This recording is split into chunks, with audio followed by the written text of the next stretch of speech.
वेंकटेश कोहली और गेंदबाजों ने आरसीबी को प्लेऑफ में पहुंचाया। इस सीजन पीबीकेएस की यह लगातार छठी हार है और इस हार ने उनकी प्लेऑफ उम्मीदों को बड़ा झटका दिया है। वेंकटेश अय्यर, विराट कोहली के अर्धशतकों और गेंदबाजों के सामूहिक प्रदर्शन की बदौलत royal Challengers Bengaluru RCB IPL 2026 के प्लेऑफ में पहुंचने वाली पहली टीम बन गई है, जबकि पंजाब किंग्स पीबीकेएस की उम्मीदों को बड़ा झटका लगा है। इस हार के बाद पीबीकेएस अब अधिकतम 15 अंकों तक ही पहुंच सकती है और उन्हें प्लेऑफ की अपनी उम्मीद बचाने के लिए अन्य नतीजों पर भी निर्भर रहना पड़ेगा। इस सीजन पीबीकेएस की यह लगातार छठी हार है। पीबीकेएस के सामने 223 रनों का लक्ष्य था और भुवनेश्वर कुमार ने एक बार फिर नई गेंद से कमाल दिखाते हुए प्रियांश आर्य और प्रभासिमरन सिंह को चलता कर दिया। इसके बाद रसिक सलाम डार ने भी श्रेयस अय्यर का शिकार कर लिया और पीबीकेएस पर दबाव बन गया। हालांकि इसके बाद कूपर कॉनली और सूर्यांश शेरगे में साझेदारी पनपी, लेकिन मुकाबले में वापसी कर रहे रोमारियो शेफर्ड ने कॉनली को अपना शिकार बना लिया और पीबीकेएस ने 7.3 ओवर में मात्र 62 के स्कोर पर अपने 4 विकेट गंवा दिए थे। पीबीकेएस के सामने रन गति बढ़ाने का दबाव था और उन्हें विकेट भी नहीं गंवाने थे।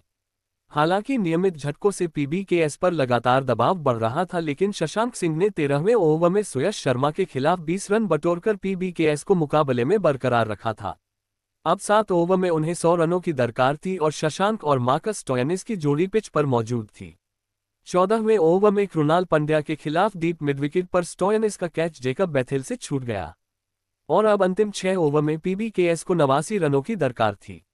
अगले ओवर में स्टोयानिस ने लगातार 2 चौके जड़कर अर्धशतकीय साझेदारी पूरी की और अब पीबीकेएस को अंतिम 5 ओवर में 77 रनों की दरकार थी। पिछले 3 ओवर में शशांक और स्टोयानिस ने मिलकर 44 रन बटोर लिए थे। पीबीकेएस को अंतिम 4 ओवर में 63 रनों की दरकार थी और 17वां ओवर करने आए जॉश हेजलवुड ने स्टोयानिस को फुल टॉस गेंद डाली, लेकिन वह मिस कर गए और पगबाधा करार दिए गए। स्टोयानिस ने रिव्यू लिया, लेकिन विकेट हिटिंग अंपायर्स कॉल पर आउट करार दिए गए। स्टोयानिस के विकेट के बाद पीबीकेएस मुकाबले में वापसी नहीं कर पाए और अंत में मुकाबला आरसीबी ने अपने नाम कर लिया। पीबीकेएस ने आरसीबी को पहले बल्लेबाजी के लिए आमंत्रित किया था और आक्रामक शुरुआत के बीच हरप्रीत बराड़ ने जेकब बेथेल को अपना शिकार भी बना लिया था। हालांकि देवदत्त पडिक्कल ने आते ही छक्का जड़ा, जो कि इस सीजन पहली गेंद पर उनका तीसरा छक्का था। पडिक्कल और कोहली ने मिलकर आक्रमण शुरू किया और आरसीबी को मजबूत स्थिति में ले गए। बराड़ ने एक बार फिर पीबीकेएस को ब्रेक थ्रू दिलाया और पडिक्कल को अपना शिकार बनाया। पडिक्कल ने 25 गेंदों पर 45 रनों की आक्रामक पारी खेली और इसके बाद कोहली और वेंकटेश अय्यर के बीच साझेदारी पनप गई और आरसीबी एक बड़े स्कोर की ओर अग्रसर हो गई। 15वें ओवर की अंतिम गेंद पर युजवेंद्र चहल ने कोहली को 58 के निजी स्कोर पर जब अपना शिकार बनाया, तब तक आरसीबी स्कोरबोर्ड पर 157 रन जोड़ चुकी थी। रजत पाटीदार को केकेआर के खिलाफ मुकाबले में सिर पर चोट लगी थी और वह ये मुकाबला नहीं खेल रहे थे। उनकी जगह पर जितेश शर्मा इस मुकाबले में कप्तानी कर रहे थे। वेंकटेश की नजरें जम चुकी थीं और वह अपने अर्धशतक की ओर भी बढ़ रहे थे। 17वें ओवर में उन्होंने सीजन का पहला अर्धशतक लगाया और आरसीबी को 200 की ओर अग्रसर कर दिया।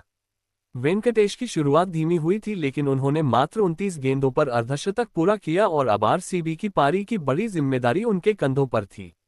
वेंकटेश अंत तक डटे रहे और टिम डेविड ने भी उनका सहयोग देते हुए 12 गेंदों पर 28 रनों की आक्रामक पारी खेली।